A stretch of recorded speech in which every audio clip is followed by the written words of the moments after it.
Welcome to the Woodwork Post podcast. I'm your host. It's Paul from JCR Builds in Liverpool, UK.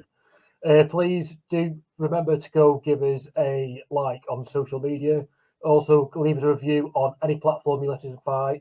If it's Spotify, Apple. Once we get to 500 reviews, I will do a worldwide giveaway and I'll make sure it's worth your while. Okay, that's that bit done with. So today we have a guest on as per normal. Today we have Kevin on. Some of you may know Kevin Holmes, from Facebook groups such as Woodcraft and Joinery. He is what I like to call a proper old school joiner. He's even I've been in the trade for 25 years and he still has forgotten more than I know. It's ridiculous amount of this guys know. So thank you very much for joining us, Kev. And would you just like to give a little of introduction about who you are, where you're from, and then call me Kev, not Kevin. That's my Sunday name. Only my mother called me Kevin. I'm from Yorkshire, Mexborough originally. Live in Bolton now. I've been joinering since I was a baby, basically. My dad was a joiner, my granddad was a joiner, my Uncle Jim was a joiner. Brought up with tools in my hands instead of toys. So, and I'm 60 next, so that's how long I've been in it. Fair few years. If it's made in wood, there's not many things I haven't had a go at. All my hobbies have been round joinery as well, and I've never been away from trade. I've been self-employed since 1989, and worked So on the I world was still in primary school. Pardon? I was still in primary school then when you went self-employed. That's some time ago, that is. So yeah, because I've noticed on your social media, because I know you through Facebook group, some of the Facebook groups on the woodwork type groups. Yeah. And obviously you're workshop based, so like what we'd call traditionally a bench joiner here in the UK. It seems to be a bit of a dying trade in that sense. Yeah. But I've noticed like a lot of things too that, and we have a bit of a banter on the groups, as always should. But like you've done quite a few like winding staircases and stuff. I mean that just pickles me head when you're doing that. A winding, you did like a double winder rising. Oh, it was complicated. It's I never actually learned to do staircases when I did my apprenticeship, funnily enough. I made one straight staircase for my apprenticeship, because most of what we did where I did my apprenticeship were furniture. But because I'd done staircases with my dad and with my granddad when I was a child, it was just a natural progression. When people asked me for them, I just worked out how to do it and looked at other people's staircases that were in and just did it from there and learnt myself, basically. And I've done double kite winders and spiral staircases and a lot of it years. And I'm one of them believers that if it's joinery, no matter what scale it's on, if you learn it properly, you can do anything in joinery. You know what I mean? A mortise is a mortise and tenon, whether it's an inch big or whether it's 10 inches big. You know, it's just different scales. So it's just applying what you know to what you're actually making at the time. Yeah, I mean, like I noticed, well, I think it was this last week. I'm a bit confused with timing because not sleeping very well with my injuries and what have you. So I lose track of what day's what. But like you were doing, you made a door. Because you did not know you were on holiday for a week, and it came back. Was it a door? You were doing a door. I did 2 doors, yeah. You done it properly with like proper tenon mortises, mortise and joinery, tenon, and like wedge mortise and tenon. I mean, I was taught how to do the good old mortise and tenon in the workshop properly. But I must admit, it's not something I tend to do. I mean, I don't make, not that I can't make a door. I don't make doors. It's not the sort of work that I got. Yeah. But the thing is, now these days we've got all these other tools that, yeah, they are great and they do make our life easier. Things like the domino and the lamello. Yeah. Because obviously, it's funny. Obviously you never had them back in day. You know what I mean? We didn't even have chop saws, mate. No. Yeah, I'll say I always bring it up. It's quite funny because we were talking to one of the younger lads, like the younger generation for me again, over one of the New Zealand lads it was. And we were talking about, obviously, because they do a lot of sub framing, don't they? Like all the houses Yeah. are wooden timber frames. And we were talking about nail guns. Like, dude, we didn't have nail guns. What do you use? And I picked round the picture by hand and went, this is what we had, mate. I mean, I was a qualified joiner before Paslow's nail guns come out. And like now you get the lads on site, not always on site, but they come in like, and the apprentice, he wanted to jump on using a little handheld router to cut out his hinges on the doors. Yeah. I was like, nah, man. He said, you can do it by hand. He's like, what? I said, until you can show me you can cut it out by hand, you're not using the router. I mean, they were outdoors, so I mean, I always use a router, but they're not taught how to do it with the chisels, are they? And these days, No, I think, but the problem is the skills are dying out now. We're getting so reliant on machinery. It's like CNCs are taking over everything, you know, for cutting things and things like that. And it's the old skills are actually doing it yourself are dying out. My first staircase that I ever made, I cut the housings with an hammer and chisel and an hand router. I didn't have an electric router then. There weren't out until later on when I actually went self-employed, you know. I mean, I went to America way back in 80s and I was absolutely astounded at the tools they'd got there compared to what we'd got here. And I bought a load of tools over there and had them shipped back because we hadn't got nail guns. And we hadn't even got air pinners in this country. You know, you couldn't get on them. Chop saws, with no chop saws, everything. I basically had one blanket chest of tools. And that I was doing everything I needed to do in workshop with that one blanket chest of tools. I mean, was that the blankets? Because quite often we were, as an apprentice, we were one of the things you'd always learn. One of the first things you'd ever make was your own toolbox, didn't you? You used to make your Yeah, toolbox beside. yeah, We don't do that. I mean, we were always, what was it? We made a tool, but sawhorses. That was the other thing. We were yeah. taught how to make a sawhorse straight away. And the Well, kids, they don't know these days, do they? well, that used to be the first thing you'd met when you went on site Yeah. because every site you went on, first thing Gaffer used to say to you, well, get a sawhorse, mate. And then he'd come over and have a look at your sawhorse. And if it were a bag of crap, he'd kick you off at sight. Yeah. And like we used to make our own like little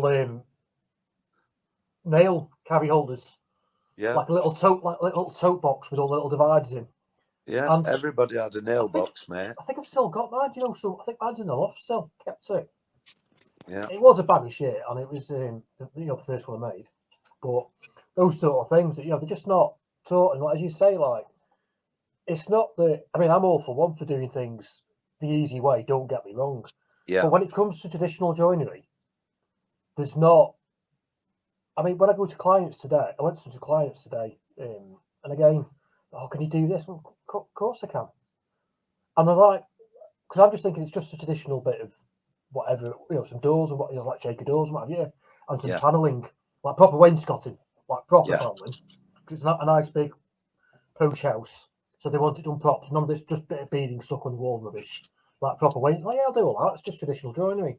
So I'll get out the reference books because I've got one of the Victorian. I think it's called like the Victorian Modern Guide or something. It's just a reference book of all different types of covings and. Yeah. No one else have anymore, do they? They just don't. What is tradition? I mean, traditional joinery. I mean, to me, it's an art form. The sort of stuff you're making in the workshop, like bench joinery, like you make, is an art. Yeah, but when I actually learnt it in my apprenticeship, it was just bog standard joinery, mate. That was the norm. Everybody had wooden windows. Everybody had wooden doors. You know, if you wanted to put skirting on it, there were no roll plugs. It all had to be pegged out, same way door frames. Yeah. I hate it when I go into some of these older houses now trying to get the old skirting board off or Yeah. An old door casing. You spend a week trying to get it out because they're all like wedged. They're all wedged in proper, aren't they? They've got lost head nails and now it's a bit of expanding foam and a few pins and that's One of all the we need to most do, isn't it? important bits of kit you had in your tool bag when you went on site were your axe. Because you cut every wooden peg with your axe and braid it into wall and then sawed it off at whatever level you wanted it at. And it worked, you know. But I mean, it's changed so much, like just in the time I've been in. I mean, I remember when Yankee screwdrivers came out. Oh, the Yankee, yeah. Yeah, we were all like, "Whoa, Yankee screwdrivers! How fast are these?" You know. But then when the first rechargeable drills came out and they got the old Makita 9.6s. Yeah, I was gonna say they were eight. I thought they were eight. Yeah, they were like the skinny handle ones, weren't they? Dead skinny handle, Yeah, like a TV, 9.6 like long a TV batteries, remote almost, NiCad won't it? The batteries. handle. Yeah. But I mean, up to that point, I used to put screws into doors with my brace. Mm, I actually had a screwdriver bit that used to fit in my brace and bit. yeah. And they I were mean, all driven in because they were all slot heads. Phillips weren't out then, or Pozzies. yeah. No, we didn't. I have used brace and bit and obviously Yankees, but that was more when I was saying doing woodwork as a child with like my dad and my granddad. Yeah, Because as you say, so at least my generation, we had the cordlesses on site straight away. yeah, I've always had cordlesses available, yeah, but as you say, it's a lot of it as well. That I know some of the things we talk about on the groups and stuff is jigs. yeah, Now, I'm a big fan of a jig, and or with a jig. So a jig is anything that you can use to make something repeatable yeah, and make it repeatable, and it's the same every single time. Or sometimes it could also be an item that would say hold a sander at 90 degrees. So it's for adapting a tool or making a repeatable item. And these are what yeah. jigs are. Now, I've just explained that because obviously some of the people don't understand what jigs are. The only jig they know is the trend door jig for doing hinges and door frames. You Um, see, I've had a jig for door hinges for years, but we never bought them. We always just made us own. Hmm. I used You to make know, out of scrap at MDF with the router, chop it out about yeah, whatever, and then use my little trim router with a 16 mil bushing. And that, I that's mean, I right. have got a trend one now because you know they are aluminium, the quality type things. Because the Yeah, MDF one, they just get battered, don't they? But yeah. yeah, they don't seem to understand the importance the young generation of joiners and woodworkers as a general umbrella of a good jig. Well, even in hand tools, I mean, um, things like a shooting board Mm, for a plane and things like that is still just a jig. It's to adapt one tool to do a different job precisely. yeah. And so, even from basic hand tools, we've always had mitre blocks and things like that. That again is just another form of jig. So, I never thought whatever you're about. making to Mm, make a repeatable cut easy, that's your jig work. mm. So, But yeah, I never thought of a mountain box being a jig. I've just seen it as always being a mountain box. yeah, it's a But jig, it's a jig. which, Aye. yeah, but it's just something to make things easier. I mean, um, when they started introducing power onto sites, when we were doing first fixes on sites and second fix, um, round about my 20s, everybody started to get handheld circular saws then. Mm. So you made yourself a jig for cutting the mitres on the skirtings with handheld circular, Mm. for running your crosscuts off and that. We hadn't got chop saws. So your next stage were a wooden mitre box for your circular saw to run in. I've actually made one for me punch saw where I've got an old bit of rail because obviously with one of the things I had a nice big kickback and I put a nice big line through the middle of the track so it was dead because it was right in the Yeah, middle as well. So I think I made like a 600, and then the other bit. So I've got a bit of rail, maybe about 300 long, and I basically yeah, just screwed that on top of a two bits of 2B1 with a plywood base. So yeah, plywood and two uprights with a track on the top, and that has just turned my plunge saw as that's a little crosscut slot effectively, so I could do small trims. yeah. So and you can also do one for doing 45s in like for doing miters for your architraves or anything. Well, And they're just brilliant. Got to love a jig. if you think a little bit outside the box, I mean, up until about 4 years ago, I never owned a dovetailing jig. I've always made my own from scratch. Yeah. Once you've got a dovetail cutter for your router, that it's just a case of setting up your own comb. Same with box joints and things like that. I've always made my own jigs, never had a bought jig. But that's just what we did back in the day. If you couldn't afford a tool or buy a tool, you made your own. Yeah, because a lot of the box joints are done these days with effectively the crosscut sleds on a table saw. Yeah. But I mean, obviously in America they tend to use the dado stack. That's what I do now.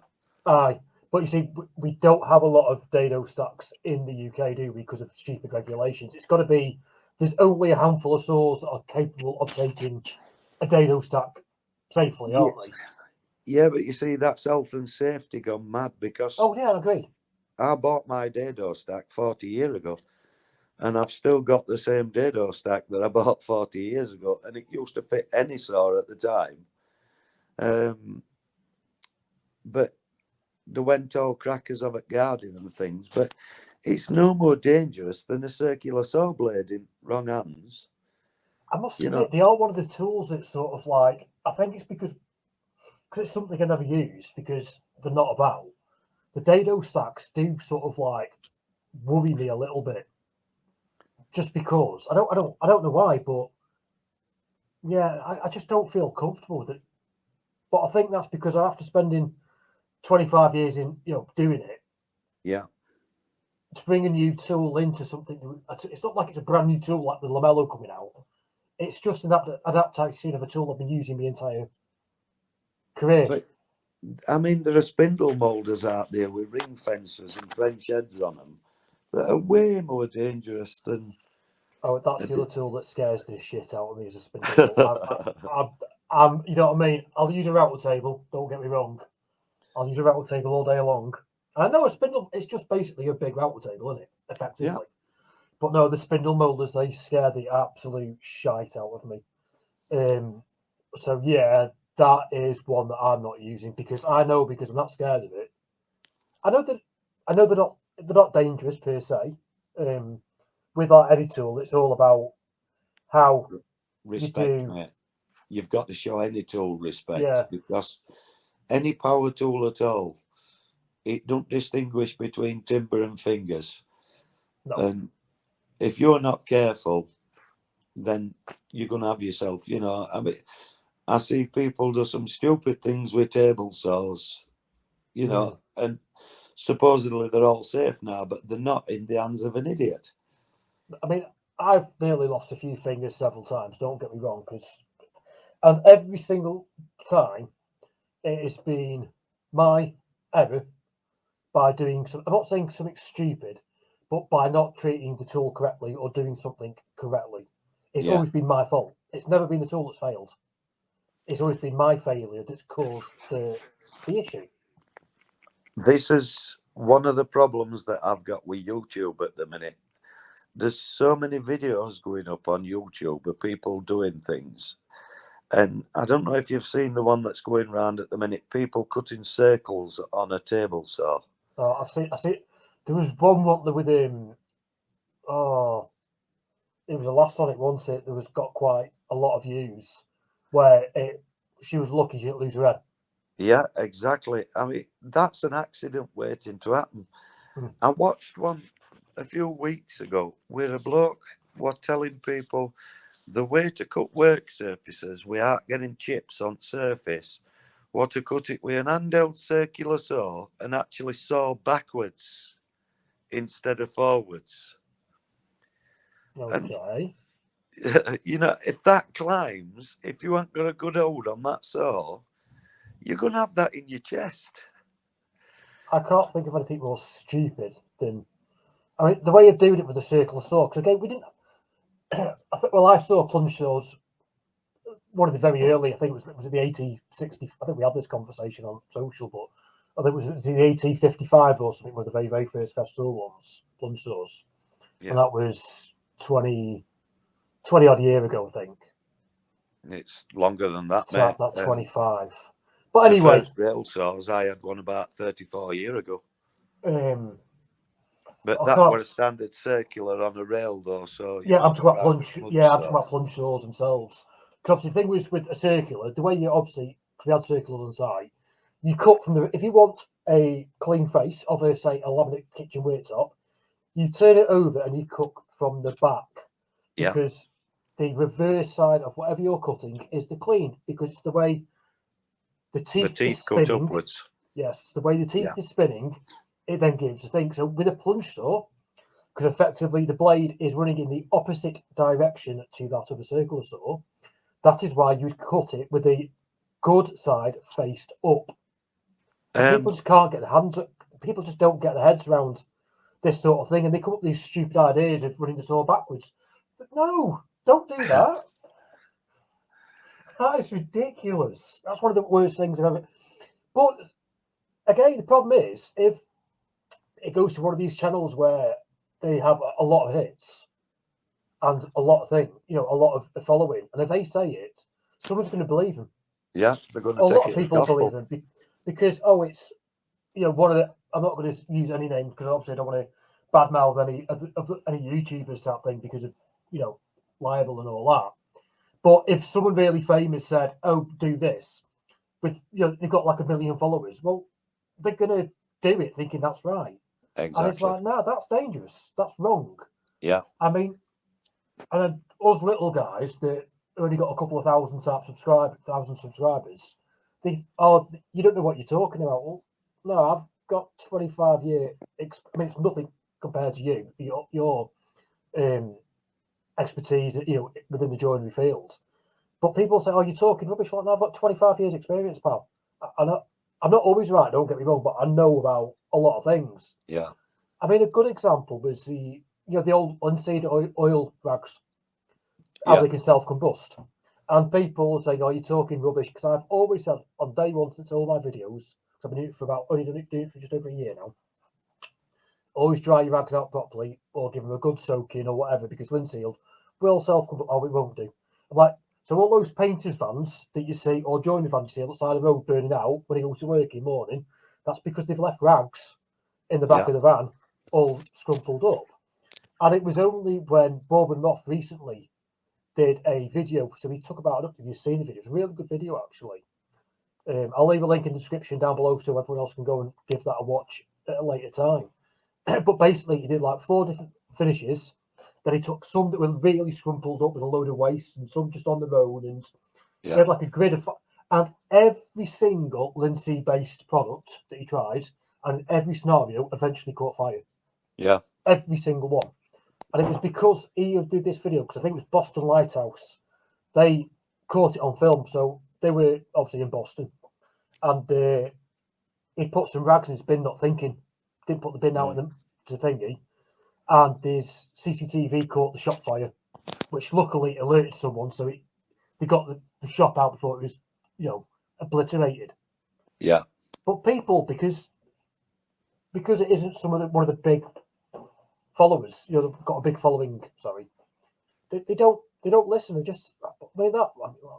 You know what I mean? It's they naturally presume that the people with the big followings are the people with the knowledge, and it don't always work that way. No, because a lot of them, I no disrespect to a lot of the people, because again, you don't have to have 20 years experience to know what you're doing or be able to create good pieces of work. Yeah. So there's some people out there that create some amazing pieces with only a handful of years worth of work. So it's not that they don't know what they're talking about; they just haven't got. I mean, some of the stuff I don't know half the stuff because obviously it's all about how you're taught as well, isn't it, and what you're brought up with throughout your trade. And we see things differently, don't we? So if we're given a problem, say with the staircase again, we're going to approach that totally differently, aren't we? Because I mean, I just go to Starbucks and order one. Do you know what I mean? Yeah. Well, I mean, I recently had a lad ring me up and say, "What software do I use to work out my staircases?" And it's like, what? Yeah. What do you mean software? Well, what computer program do you use to work out your staircases? Well, I use a pencil and paper, mate, and add it up. It's I couldn't use software for life for me to work out a staircase. No, but say even with this, so it was interesting because I just missed the start. Excuse me, nearly missed the start of this little call, Evan, because I'd sent Kev the link a bit early, so I was actually on SketchUp doing a quick drawing, and I can do drawings quite well for like giving clients a perception of what, say, like a media wall or built-in wardrobes would look like. Yeah. But do you know when it actually comes to working out the cut list for the thing? I don't use the extension on SketchUp. I get out a bit of pen and paper and I work it all out on paper. So I have like stacks of paper, and every client has their own folder. So I keep all the workings out and all the sketches. Because I always do a little bit of a sketch while I'm at the clients. Oh, this sort of thing you want. I mean, it looks like a 2-year-old's done it. Don't get me wrong, and that's why I have to do the computer version so they can see Yeah. they envisage what it looks like as a finished item. But I don't think you can beat pen and paper for workings out and doing your drawings. I think experience is down to a lot of it, and all though, because people have said to me in the past, where do you get your plans from for your furniture? And I've never ever used a plan for my furniture in my life. I work out my outside sizes, and I know in my own head how it all goes together because I've made so much of it. So most of the time, I don't even have to think about it before I start anything.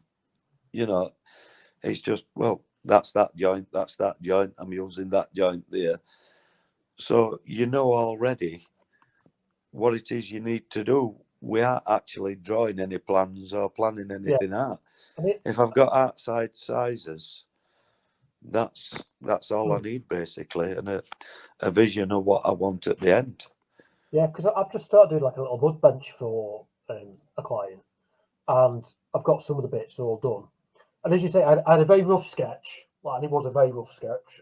Yeah. And then all to work out was how big the seating size was, so I can work out how like some 2 little drop down doors for shoes in it. So I had to work out that. So I just wrote, well, I know that the outside plan's going to be 54 because I'm doing like a big chunky outside, and then I know that's going to be this. So that leaves me like 976. And then I cut down all the sheet material from numbers in my head. Yeah. Because I know exactly how I'm going to join it. I mean, I am going to use the lamello, don't get me wrong, for just ease of use. Because it means I can have everything painted in, and then I'll take it to site and go click, click, clop, clip, and it's in place and it's strong. And that's what the lamello excels at. Is that sort of that type of fitted furniture. But yeah, I don't. But then is that to do? Obviously, being a totally different generation to the younger ones, because obviously they brought up a lot more on computer software and computers to what we were, for sure. Yeah. So I mean, even though I do use SketchUp and I use several different programs for with 3D printing and CNCing and all that, I have a right struggle I do trying to work it out. I mean, I'll spend hours trying to work out how to print something simple, just to get like a simple file. And all it is, I just need to do a click, click, and then it would have been done. Yeah. So maybe it's just the fact of it, generation. Because I mean, obviously, you didn't have internet back when you were doing your apprenticeship. You know what I mean? I didn't either. Did I? Yes, I did actually. We had dial up. We had the beep beep boop dial up internet that took about 3 weeks to connect. Then all you got was about 30 pop ups with the birds with the tits out. But yeah, we didn't have that. Wasn't we? If we got like, I mean, I used to use graph paper quite a lot as well to help me with the actual trying to draw, 3D perspective. Yeah. Because I really struggle at trying to get that right without. I mean, I use a dotted notepad now. I've got a notepad with all dots on, and I use that to get the angles. Yeah. Just so I can actually not look like a 2-year-old's drawn when I show a client. I think in every generation, though, it moves on. It's like I was quite lucky that I learned feet and inches as well as metric. So I work in both. Yeah, But I that did. was just transitioning over when I started learning woodwork. So it's very easy for me to work from both things.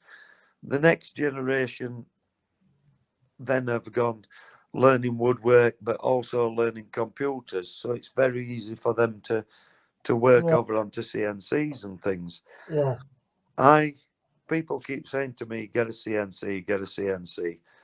I just don't think in that way that computers are. yeah. The last laptop I had hit the wall at great speed because I got so frustrated with it. I'll make you a jig for lettering. I'll make you a pantograph for engraving onto timber. I'll make you a copy carver jig.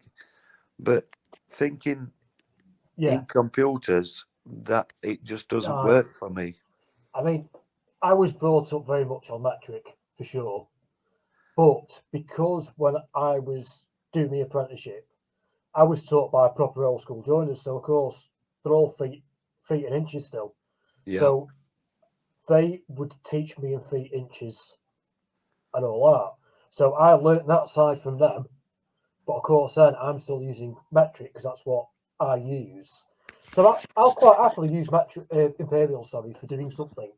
But sometimes when doing setting out, I'll struggle trying to work out the fractions of the 16ths off the eighths and stuff like that. I can get a Uh, little bit. Sometimes I can get a little bit. So especially if you have to split, like say, 58 inches and I don't know 7/16 into 4 spaces. I can then it starts. I have to get that in metric and do it in metric. yeah. So I will use, but if I get a tape and because I have got a lot of my tapes metric only, but I have got obviously got traditional tapes with inches on one side and metric on the other. Whichever way the tape is up and going to give me the best mark or the best Then you're overall working it. measurements, That's what I do. that's what I'll use. So even when I'm making a piece, I'll be making a piece with both units of measurements at the same time. It's only when you got to sort of, I think, when you're trying to do like an inside measurement of like you've got it out, your overall dimension, you're taking off your 18 mil and your 18 mil because it's 18 mil material. You can't take off 3/4 because that's 19 mil Yeah. because sheet material used to be 3/4, didn't it? But it's But not now, it's 18 mil. estimating is way easier in feet and inches. Yeah, When you see somebody walking down the street and he's tall, you don't think, oh, he's 1.83, 6 foot. you think he's 6 foot. He's six Aye. foot two, he's 6'4". And Yeah, I still estimate, even in small measurements, in 3/8, half inch, 3/4, 7/8. So I find it way easier to estimate in inches than what I do. I do a bit of both. If it's sort of like, as you say, if it's someone, I'd guess height of a person in feet and inches. I wouldn't go metric heavy. Yeah. But if I'm looking at something, I go, oh, it's about 300 that or 320 that. So I would probably guess in metric. I think that'd be my go-to because It was so funny when they brought in the metric system. I would go to the timber merchants and you'd say, oh, I want a 6 foot of 2x2. yeah, And they'd say, oh, it's not 2x2 now. It's 45 by 45. And it's 1.8. And you'd say, well, how much is that? Well, it's 16 pence a foot. yeah. You know, It so they doesn't were make still any sense. pricing it in feet, even though, and even now when you buy hardwoods, it's in cubic feet. Yes, cubic feet, aye. But then again, a sheet, aye, is you buy an 8 foot sheet. You Yeah, don't buy a 2400 sheet. So a metric sheet will be 2400, right? An yeah, 8 foot sheet is 2420. Oh, yeah. yeah, 2440, isn't it? Sorry, 8 foot. Uh, It's 2440, isn't it? Yeah, because it's 12. 2440 by Yeah, 1220. 1220. But it's not a metric sheet. It's 1200 by. And even sometimes when you order a sheet, you order a metric sheet of 24 by 1200. You actually get an 8 foot sheet. Yeah, So you're like, it's because they've not in the UK. We've not transitioned over fully. We no, never but have. your doers are still sold in 27s, I was going to say because the door behind 30s. you, that's the one that gets me every time. So because we did go through a stage though in the 90s of putting metric doors in. So a metric door is it 2040 by 7? It was a weird size. Hello, dog. Lay down, buddy. Oh, he's cuddle. But yeah, it's so it was 204 though by I think it was 726. It was a weird size anyway. Definitely 204 though.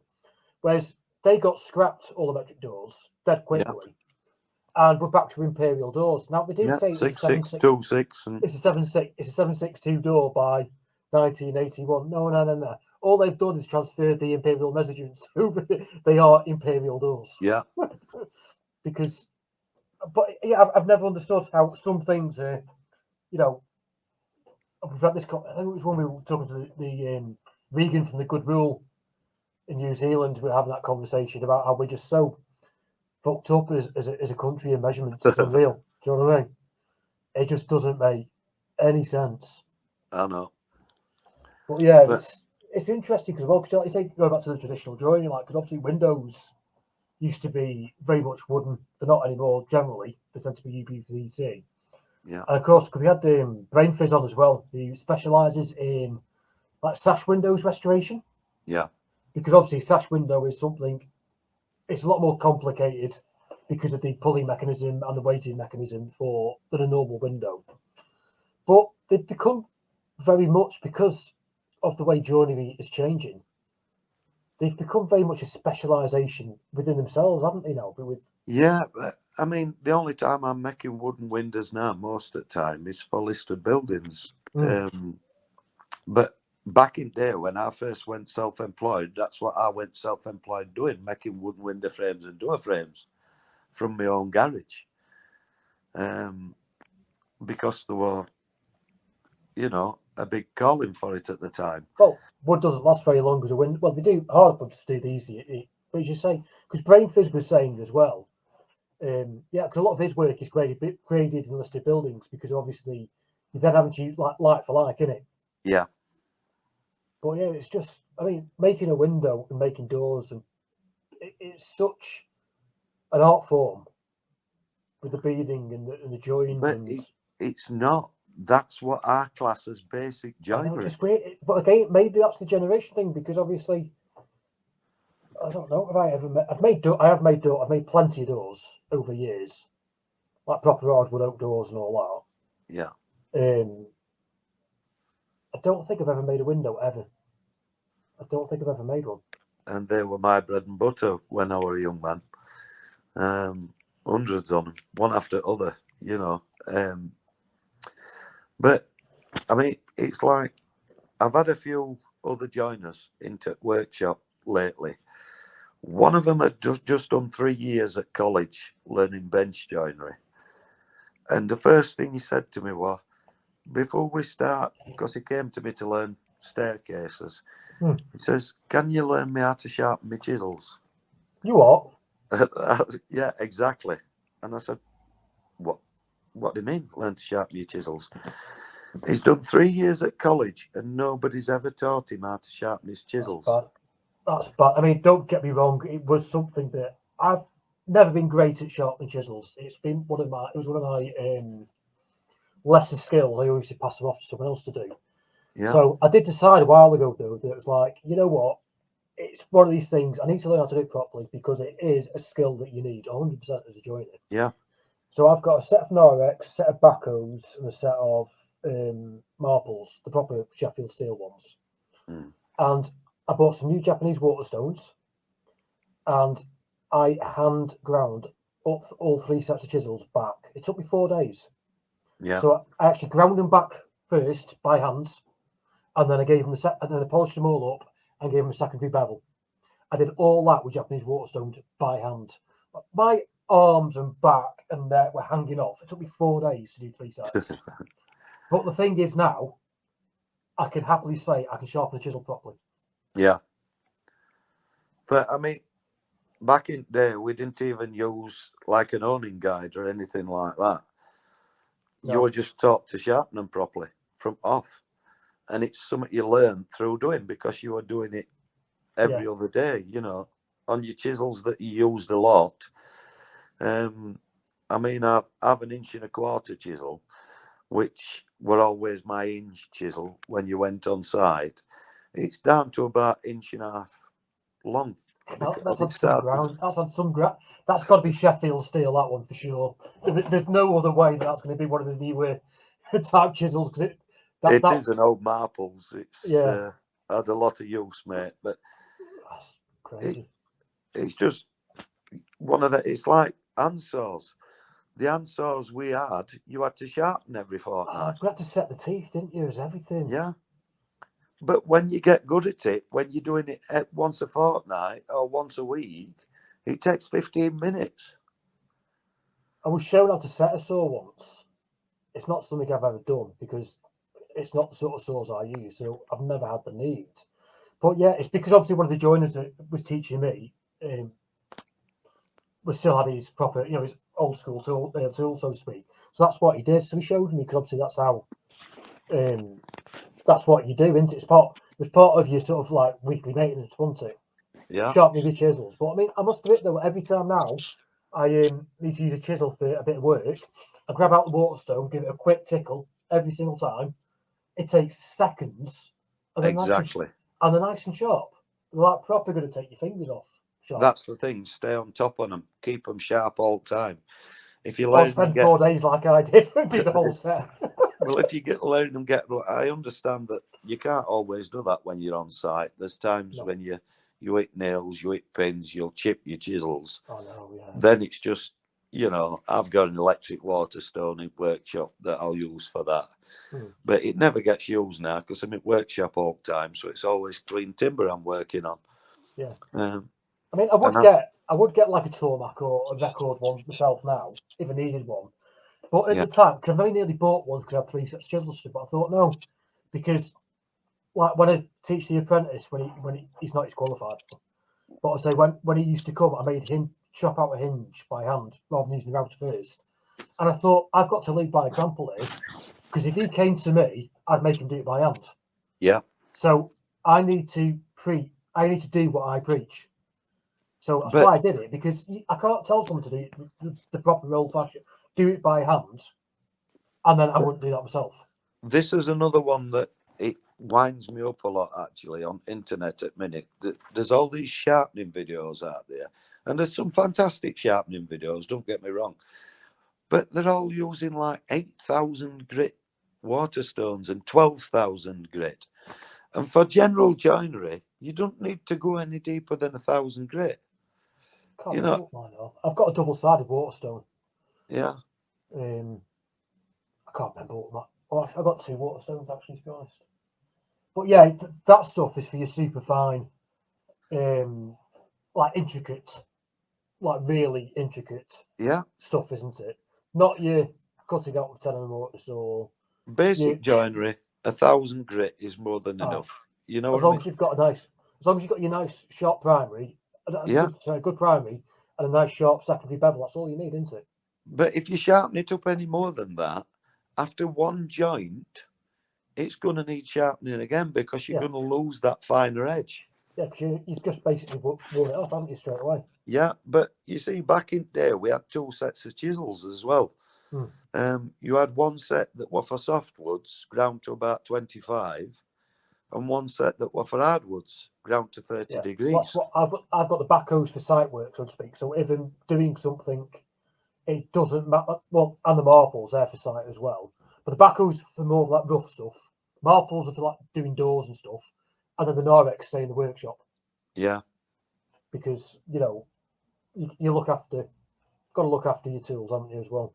I'm afraid I've got a bit of a chisel fetish. I've got hundreds of chisels. Oh, you're another one, are you? Yeah. I do want some nice Japanese ones, to be honest. Like like proper nice Japanese. I mean, they're like hundreds and hundreds for a set, aren't they? Do you know what I mean? I have got a set of Japanese chisels, and for heavy work, they're absolutely fantastic. But for finer paring and things like that, you can't beat some English chisels, No, but I just want a Japanese set because they're pretty. So, but that's another one. You see people going crackers for Japanese saws, and they don't. I do like the pull saws though for the sort of stuff I do. They're ideal.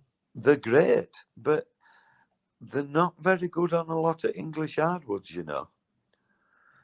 If you were ripping down a grain on European oak or out like that, See, I only use them for the finer stuff in the workshop, and that's it. I don't use them for anything like Yeah. that. Because as you say, you need one of the big. For them, you need the big ones that are enormous. Not one of the little pull saws. You need one of the big ones that's the size of a football field. They're massive. They're really cool. But yeah, I do like the Japanese tools. Just, I think it's because of something different. I'm not saying they're better than our tools, but as you say, you can't beat proper Sheffield steel for Well, chisels. Best in the world. I've got a Slack and Sellers dovetail saw, which I've had for a fair bit of time. You know what I mean? And it's a cracking saw. I wouldn't want to cut dovetails with hotels other than that. I've done them with Japanese saws, but you just get so used to using one saw and cutting accurately with that saw. And I think that's the thing. It's think as well, though, repetition. And your hands learn your head instead of your head learning your yeah, hands. I think that as well with doing. I mean, again, dovetail something else I want to do coming up this year actually because not done for such a long time. But when using a Japanese, because it's a pull saw, you're very much used to using the old style dovetails, which obviously are effectively push saws. And Yeah, the other thing I found with the Japanese pull saws is they can be quite quite flexible at times. yeah, Which again, then, if that's going to deviate off as you're cutting down, that makes your dovetail either loose or too. It's not so bad if yeah. it's You tight can't because straighten it up with a because Japanese pull it's saw. no, that's it. Because it's all right if it's a bit tight because you just par it down, can't you, with a chisel Yeah, and get it right. But if it's got a bit off, you've got a shite joint. but this is one of the things when we learnt dovetails back in the day. You learnt to put them together straight from saw. We aren't paring apart from bottoms. Yeah, but Um, it's one of the. so I don't think they teach dovetails anymore, do they? accurate sewing were a must. And the few people that I've had in coming to learn dovetailing in workshop, that's the thing they always fail on. Because they think they can pick a saw up and just saw straight. And it takes time, practice and Oh, patience. I mean, yeah, even just using a panel saw to cut a bit of 4x2 straight.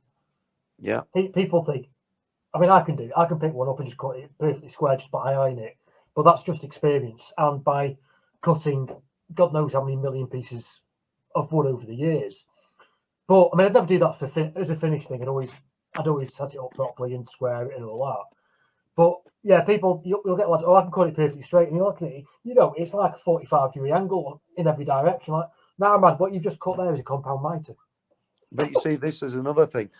Back when I did my apprenticeship, you would never pick up another man's saw because it bends to how you cut with it.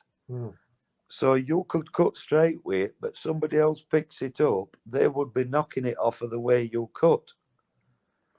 So it's all these sort of things that we just don't think about sometimes because obviously it's not the way that we think these days or the way we're Yeah, taught. And that's the reason I wanted to get you on, as I say, because I see you very much as a proper old school joiner, and that's very much a compliment. It's not some people think it's a bit of a fucking rude thing to say, but it's not. It's very much a compliment in the way I'm thinking it, because to me, to do things like the things you're doing with hand tools in the traditional way takes an immense amount of skill, especially to knock out the quality that you knock out.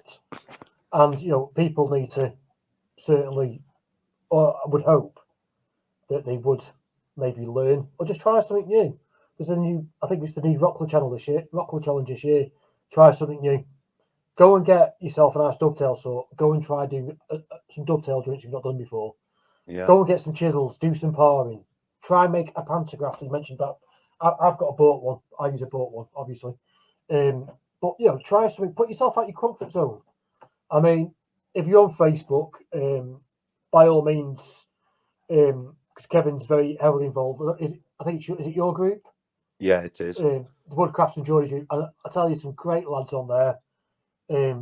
Some real talent. And if you need some help, just ask a question. And you got people like Kev that will come along and give you some advice and help you. So There's some really good members on there. aye, absolutely. So yeah, please go and check out the group. And obviously, you can ask Kev any questions, and he will most definitely give you a decent answer.